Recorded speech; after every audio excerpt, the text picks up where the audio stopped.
లోకములో రెండే రకాల ప్రజలండి, నీతిమంతులు, అవినీతిమంతులు. రక్షణ పొందుకున్నటువంటి వారు, రక్షణ పొందనటువంటి వారు. క్షమించండి మాట వాడుతున్నా, జ్ఞానస్నానం పొందినంత మాత్రం రక్షణ అనుకోమాకండి. పొరపాటు, మనం మోసం చేసుకోవటమే. జ్ఞానస్నానం మనం రక్షణ పొందుకోవటానికి మనకు ద్వారాలు తెరుస్తుందండి. నేను జ్ఞానస్నానం పొందా కదా, ఏ యథో పని చేసినా కానీ నాకు రక్షణ అనుకోమాకండి. దానికి తగినట్లుగా జీవించాలి. ఇదే మనకి ప్రొటెస్టెంట్ సహోదరులకు ఉన్నటువంటి వేదాంతపరమైనటువంటి సిద్ధాంత భేదం. వాళ్ళు ఏమంటారంటే దేవుని కృప వలనే మనం రక్షించబడ్డాం, మనం ఏం చేసినా అని అంటారు. నో, నీ రక్షణకి తగినటువంటి జీవితాన్ని మనం జీవించాలి. నీతిమంతుల పక్షాన మనం ఉండాలి, నీతిమంతుల కోవల్లో మనం ఉండాలి, రక్షణ పొందినటువంటి వారిగా మనం ఉండాలి. ఈ లోకమును మనం జీవిస్తుండగా ఒక పోరాటం క్రైస్తవ జీవితం. ఎఫెసీ పత్రిక 6వ అధ్యాయం అంతా దాని గురించి మాట్లాడుతుందండి. ఇహలోకమును మనం జీవిస్తుండగా క్రైస్తవుడు అనేటువంటి ఒక పోరాటం చేస్తున్నాడు. ఈ పోరాటంలో మనం దేవుని యొక్క శక్తితో, పరిశుద్ధాత్మ వరముతో మనము ఈ యొక్క సాతాను శక్తి మీద పోరాడి నీతివంతులముగా జీవించటానికి ప్రయత్నం చేయాలి.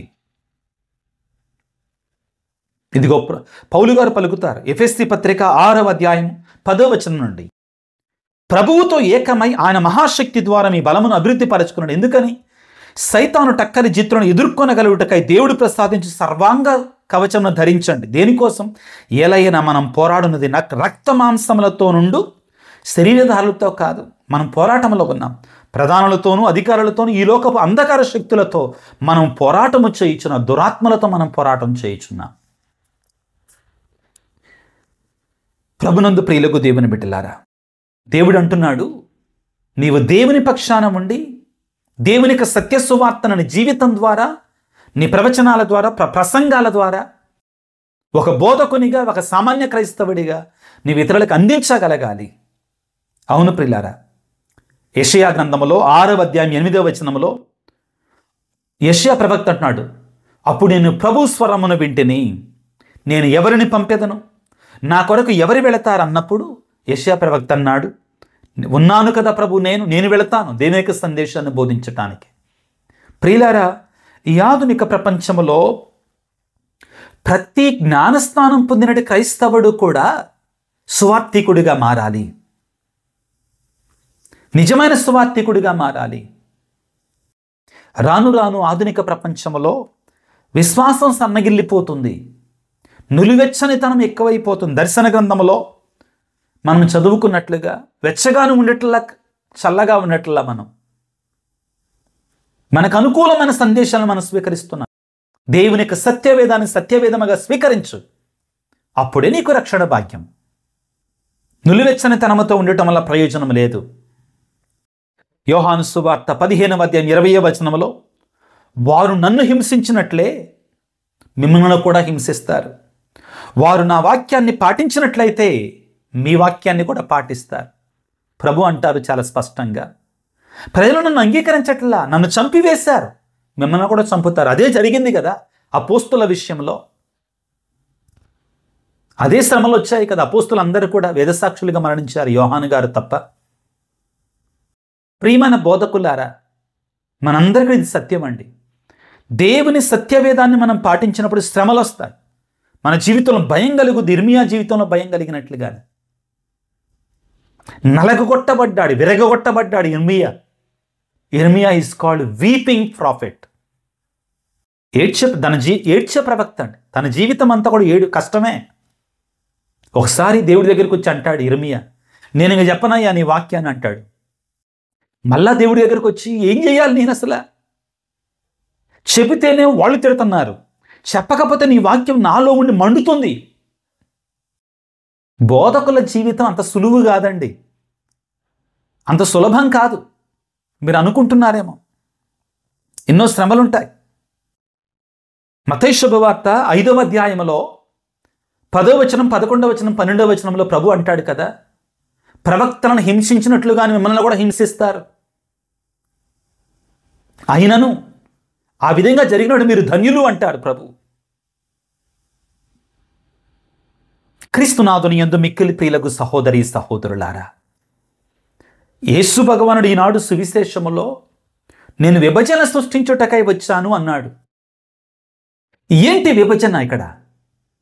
దేని గురించి విభజన? సత్యం పక్షాన ఉండేటువంటి వారు, అసత్యం పక్షాన ఉండేటువంటి వారు, నీతివంతంగా బ్రతికేవారు, అవినీతిపరంగా బ్రతికేటువంటి వారు. విభజన. దేవుని బిడ్డలుగా నిజాయితీగా జీవించేటువంటి వారు, నేను దేవుని బిడ్డలమని చెప్పుకుంటూ అబద్ధపు జీవితాన్ని జీవించేటువంటి వారు ఆధునిక ప్రపంచంలో ఎక్కువగా లేదా? ప్రభు అంటారు, ఒక అడుగు ముందుకు వేసి నాటి సువిశేషములో కొద్దిగా భయం కలిగే మాటలండి, కానీ తప్పదండి. లూకాసు వార్త 12వ అధ్యాయం 49వ వచనంలో, నేను భూమి మీద నిప్పును అంటించుటకు వచ్చి ఉన్నాను, అది ఇప్పటికే రగులుకొని ఉండవలసినది. నిప్పును అంటించటానికి వచ్చాడంటండి, శాంతినిచ్చుటకు రాలేదంటాడండి. ఇంకా దానికి క్లారిటీ ఇస్తాడు ప్రభు, శాంతినివ్వటానికి రాలేదంటాడు. లూకాసు వార్త 12వ అధ్యాయం 51వ వచనం, నేను భూమి మీద శాంతిని నెలకొల్పుటకు రాలేదు, నిప్పును అంటించటానికి వచ్చాను. ఏంటి ఈ నిప్పు? ఒకసారి ధ్యానించండి. Fire, the fire of the holy spirit, పరిశుద్ధాత్మ అగ్నిని అంటించటానికి వచ్చాడు. ఎవరైతే క్రీస్తు చేత నింపబడ్డారో, ఎవరైతే పరిశుద్ధాత్మ అగ్ని చేత నింపబడ్డారో వారు క్రీస్తుకు సాక్షులుగా ఉంటారు. వారి జీవితం వెలిగేటువంటి కాగడాగా ఉంటుంది. శ్రమలు వచ్చినా, కష్టాలు వచ్చినా, అవమానాలు వచ్చినా కానీ ప్రియులకు దేవుని బిడ్డలారా, ఆ విశ్వాసం బలంగా ఉంటుంది. అపోస్తుల కార్యాలు 2వ అధ్యాయం 3-4 వచనాలను మనం చదువుకుంటాం. అప్పుడు అగ్నినాళికల రూపంలో పరిశుద్ధాత్మ దేవుడు అక్కడ ఉన్నటువంటి వారందరిపై ప్రియులారా దిగిరావటాన్ని చూశాడు. మత్తయి శుభవార్త 3వ అధ్యాయం 11వ వచనంలో ప్రియులారా యేసుప్రభు అంటాడు, ఆయన బాప్తిస్మ యోహాను గారు యేసుప్రభు గురించి అంటారు, నేను నీటితో పాపక్షమాపణ కొరకై మాత్రమే జ్ఞానస్నానం ఇస్తున్నాను, నా తరువాత వచ్చేవాడు ఆత్మతోనూ అగ్నితోనూ మీకు జ్ఞానస్నానం ఇస్తాడు. ఎవరైతే ఈ ఆత్మతో అగ్నితో నింపబడతారో ప్రియులకు దేవుని బిడ్డలారా, అట్టివారు నీతి కొరకై నిలబడతారు. నీతి కొరకై నిలబడతారు. ఈనాడు 3 పట్టణాలు కూడా ప్రియులారా చాలా గొప్ప పట్టణాలు. ఈనాటి 2వ పట్టణం ప్రియులారా హెబ్రీ పత్రిక 12వ వచనం నుంచి 12వ అధ్యాయం నుంచి తీసుకొనబడింది. ఈ హెబ్రీ పత్రిక 12వ అధ్యాయం 1వ వచనం నుంచి చెప్తారు, మనం పరుగు పందెంలో ఉన్నాం. మనందరం పరుగు పందెంలో ఉన్నాం. ఇహలోక జీవితం ఒక ప్రయాణం. జూబిలీ సంవత్సరంలో ఉన్నాం కదా. ఏంటి జూబిలీ సంవత్సరం మనకు చెప్పేది? కలిసి ప్రయాణం చేయటం. మన జీవితం ఒక ప్రయాణం. నిరీక్షణ యాత్రికులం మనం. నమ్మకంతో కూడినట్టు యాత్రికులం మనం. నమ్మకం లేని యాత్రికులం కాదు.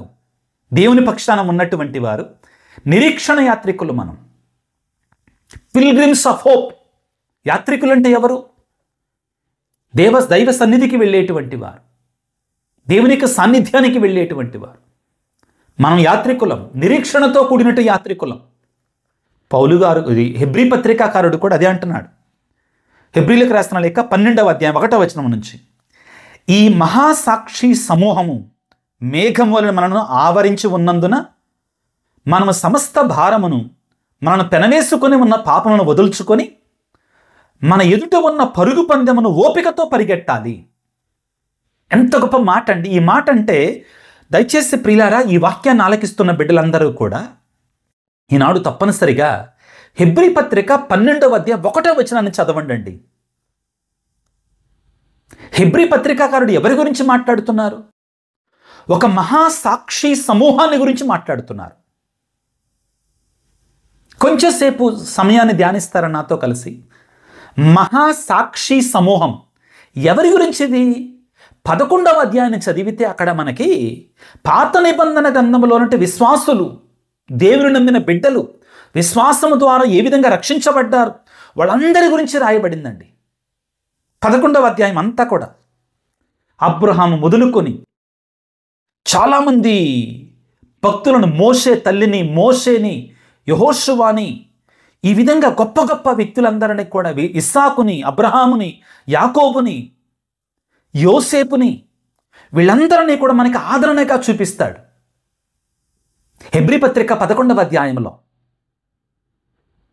ఆ తరువాత వీళ్ళందరి పేర్లు చెప్పిన తర్వాత వీరు విశ్వాసము ద్వారా ఏ విధముగా దేవునికి అంటిపెట్టుకొని ఉన్నారని చెప్పిన తర్వాత గంధకట్ట ప్రియులారా, హెబ్రీ పత్రికాకారుడు 12వ అధ్యాయం 1వ వచనంలో ఏమంటారంటే, ఈ మహాసాక్షి సమూహము, ఎవరి సాక్షులు? వీళ్ళందరూ కూడా విశ్వాసాన్ని కలిగి జీవించి మన నుంచి దేవుని సన్నిధికి చేరుకున్నటువంటి వారు. ఈ మహాసాక్షి సమూహం అంతా కూడా, వీళ్ళందరూ కూడా ఒక మేఘములను మనను ఆవరించి ఉన్నారండి, మన చుట్టూ ఉన్నారు. ప్రియులారా, విశ్వాస ప్రమాణములో ఒక మాట పలుకుతాం, పునీతుల సంబంధ ప్రయోజనమును విశ్వసించుచున్నాము. అంటే మనము పునీతులతో ఒక ప్రత్యేకమైన ఆత్మీయ బంధాన్ని ఏర్పరచుకుని ఉన్నాం. వాళ్ళకి మనకి సంబంధం లేదని చెప్పడానికి వీల్లేదు. అది కథోలిక విశ్వాసం. పునీతులు మన కొరకే ప్రార్థిస్తారు, మనకు గొప్ప ఆదర్శంగా నిలబడతారు పునీతులు. దీన్ని మన ప్రొటెస్టెంట్ సహోదరులు నమ్మరు. బాధాకరమైన విషయం, దురదృష్టం అండి. We pray through the saints to God.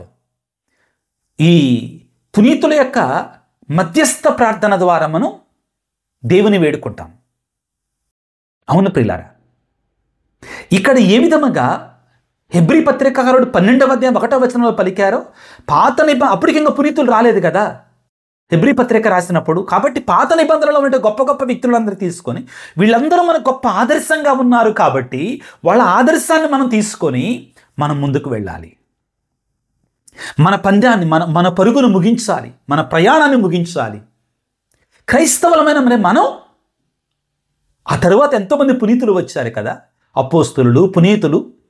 వాళ్ళందరినీ మనకు ఆదర్శంగా తీసుకొని ఏమంటున్నాడు ప్రియులకు దేవుని బిడ్డలారా, మన ఎదుటనున్న పరుగు పందెమును ఓపికతో పరిగెడదాం. ప్రియులారా, ఈనాటి యొక్క వాక్యములో మనం ఏం తెలుసుకున్నాం? నీతివంతంగా జీవించినప్పుడు శ్రమలు వస్తాయి, సవాళ్లు వస్తాయి, బాధలు వస్తాయి. దేవుని పక్షాన ఉన్నప్పుడు, దేవునికి సత్యవేదాన్ని బోధించినప్పుడు, ఆ సత్యవేదం ప్రకారం జీవించినప్పుడు శ్రమలు వస్తాయి. మరి ఎలా భయపడిపోదామా? మనకి ఆదర్శంగా ఉన్నారు. మహాసాక్షి సమూహం మనకి ఆదర్శంగా ఉంది. చాలామంది శ్రమలు పొందారు. పౌలు గారు మరణించారు, వేదసాక్షి మరణాన్ని పొందుకున్నారు. పేతురు గారు వేదసాక్షి మరణాన్ని పొందుకున్నారు. అపోస్తులు ప్రియులకు దేవుని బిడ్డలారా, థోమాసు గారు మన భారతదేశానికి వచ్చారు. ఈనాడు నీలకంఠ పెళ్ళయ్య గారు, పునీత నీలకంఠ పెళ్ళయ్య గారు ప్రియులారా ఎన్నో శ్రమలు పొందారు. కానీ ఈ రోజున వారు వెలుగుతున్నట్టు కాగడాలుగా దేవుని సన్నిధిలో ఉన్నారు. నీకు నాకు ఆదర్శవంతమైనటువంటి వెలుగును మనకు చూపిస్తున్నారు. వారి ఆదర్శాన్ని మనం తీసుకొని ముందుకు వెళ్ళాలి. స్థిరముగా ఉండాలి. మన విశ్వాసంలో స్థిరముగా ఉంటే శ్రమలు వస్తాయి, కానీ దేవుడు మనల్ని విడిచిపెట్టాడు. వారి వలె మనకు కూడా మహిమను యేసయ్యలో మనకు మహిమ దొరుకుతుంది. ఎస్, ఇదే దేవుని యొక్క సందేశం ప్రియులకు దేవుని బిడ్డలారా. ఇదే దేవుని యొక్క వాక్య పరిచర్య ఈ రోజున, ముఖ్యమైన సందేశం ఈ రోజున. ఏమంటున్నారు? ఈ మహాసాక్షి సమూహాన్ని మనం ఆదర్శంగా తీసుకొని ముందుకు వెళ్ళాలి. హెబ్రీ పత్రిక 12వ అధ్యాయం 1వ వచనం నుండి మనం చదువుకుంటే కొంచెం ముందుకు వెళితే ఈ విధంగా ఉంటుంది. ఈ మహాసాక్షి సమూహము మేఘం వలె మనల్ని ఆవరించి ఉన్నందున మనం సమస్త భారమును, మనం పెనవేసుకున్న పాపలను వదుల్చుకొని మన ఎదుట ఉన్న పరుగు పందెమును ఓపికతో పరిగెట్టాలి. మన విశ్వాసమునకు కారకుడును పరిపూర్ణత వసగువాడును అయిన యేసుపై మన దృష్టిని నిలుపుదాము. ప్రియులారా, ఇంకొక మాట, ఈనాటి 2వ పట్టణం ప్రియులారా, హెబ్రీ పత్రిక 12వ అధ్యాయం 4వ వచనం, మీరు పాపముతో పోరాడుటలో ఇంకను రక్తము చిందునంతగా ఎదిరింపలేదు. మీరు కొద్దిగా శ్రమ రాగానే, క్రైస్తవ జీవితంలో కొద్దిగంత కష్టాలు రాగానే, అమ్మో నా వల్ల కాదు, నాకు కుదరతలే, నాకెందుకు వచ్చిన గొడవ అని అంటున్నావా నీవు? ఈనాటి వాక్యం అంతా కూడా సవాలుతో కూడుకుంది. ప్రారంభం నుండి చెప్తున్నానండి మీకు. తూతూ మంత్రంగా క్రైస్తవ జీవితాన్ని జీవించి నామమాత్ర క్రైస్తవ జీవితాన్ని జీవిస్తే దానివల్ల ప్రయోజనం లేదండి. కొంచెం సవాలుతో కూడుకున్నటువంటి జీవితాన్ని జీవించాలి. ప్రభు అదే కోరుతున్నాడు ఈ రోజున. లూకాసు వార్త 12వ అధ్యాయం 49వ వచనంలో, నేను భూమిపై నిప్పు అంటించుటకు వచ్చి ఉన్నాను, అది ఇప్పటికే రగులుకొని ఉండవలసినది. నేను భూమి మీద శాంతిని నెలకొల్పటకు వచ్చితనని మీరు తలంచుచున్నారా? లేదు, విభజనను కలిగించుటకే వచ్చి ఉన్నాను. మీతో చెప్పుచున్నా. ఏంటి విభజన? చెప్పాను కదా, నీతిమంతులు అవినీతిమంతులు, సత్యవంతులు అసత్యవంతులు, దేవుని సాక్ష్యానికి లోబడి బద్దులై జీవించేటువంటి వారు, నామమాత్రపు క్రైస్తవ జీవితాన్ని జీవించేవారు సంఘములోనేనండి, బయట వాళ్ళ గురించి మాట్లాడతారు. ఇంకా ఒకే ఇంటిలో 5గురు ఉంటే ఇద్దరు ముగ్గురికి వ్యతిరేకంగా మారాల్సి వస్తుంది. ఎందుకని? నేను నీతివంతంగా బ్రతుకుతాను, ఇంట్లో ఉన్నోళ్లే నీతివంతుడు వచ్చాడురా, సత్యవంతుడు వచ్చాడురా. భార్య ప్రతి ఆదివారం గుడికి వెళ్ళి ప్రార్థన చేస్తుంది కన్నీటితో, భర్త ఇష్టం వచ్చినట్టుగా పాపములో బ్రతుకుతున్నాడు. ప్రియులారా, గుర్తుపెట్టుకోండి, ఎవరి ఆత్మకు వాళ్లే బాధ్యులు, ఎవరి ఆత్మకు వారే బాధ్యులు. నిజమే, నువ్వు ప్రార్థన చేయొచ్చు నీ భర్త కోసం, తప్పులేదు, మంచి చెయ్యాలి కూడా, మారు మనసు కొరకే.